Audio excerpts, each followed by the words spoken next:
कहानी सागर कदम जी द्वारा हमें दी गई है। अगर आप भी अपनी कहानी या कोई घटना हमें देना चाहते हैं, तो नीचे दिए गए ईमेल पर अपनी स्टोरी भेज सकते हैं। हम उसके ऊपर वीडियो बनाने की पूरी कोशिश करेंगे। वह एक बरसात की शाम थी जब राजेश डी सूझा चौल में रहने आया। यह चौल शहर के किनारे स्थित थी, जर्जर और सुनसान। आसपास के लोग इसे भूतिया मानते थे, लेकिन राजेश अंधविश्वास में यकीन नहीं करता था। उसे तो सिर्फ सस्ता किराया और सुविधाजनक जगह चाहिए थी। उसने अपना सामान छोटे से कमरे में रखा, बिना यह जाने कि वह एक भयानक दुस्वप्न में फंसने वाला है।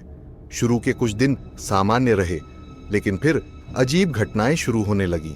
सबसे पहले उसे रात में दीवारों से कुछ धीमी धीमी फुसफुसाहटें सुनाई देने लगीं। पहले तो उसने सोचा कि यह पड़ोसियों की आवाजें होंगी, लेकिन फिर यह आवाजें तेज होती गईं। एक रात ये इतनी साफ हो गईं कि वह सुन सके।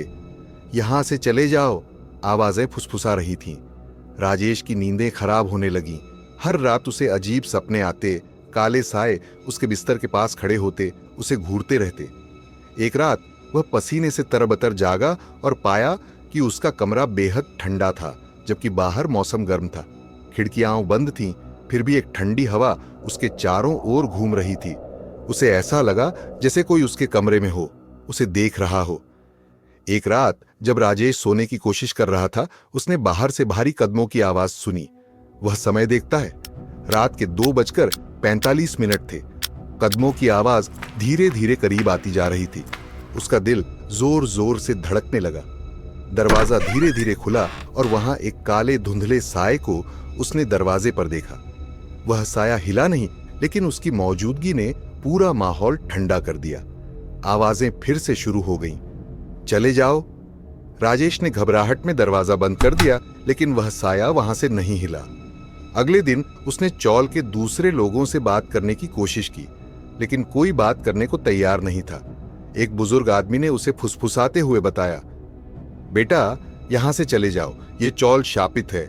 जो लोग यहां रुके वे कभी पहले जैसे नहीं रहे। राजेश ने जाने की सोची, लेकिन कुछ उसे रोके रखता। धीरे धीरे चौल की पकड़ उस पर गहरी होती जा रही थी।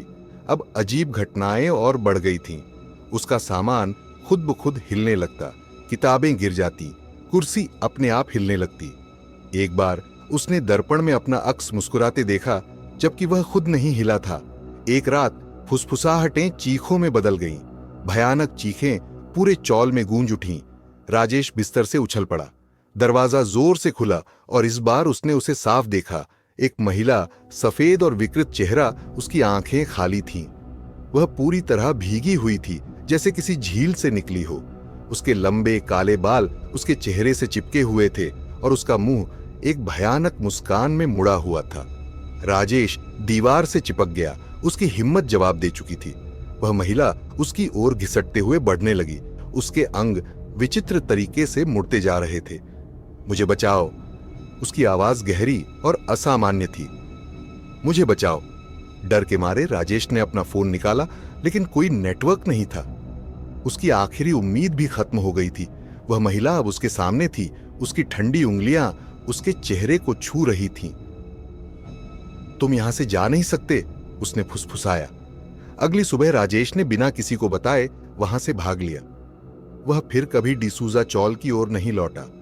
कई साल बीत गए, लेकिन वह महिला अब भी उसके सपनों में आती है। और कभी कभी जब सब कुछ शांत होता है, उसे अब भी उन दीवारों से आती फुसफुसाहटें सुनाई देती हैं।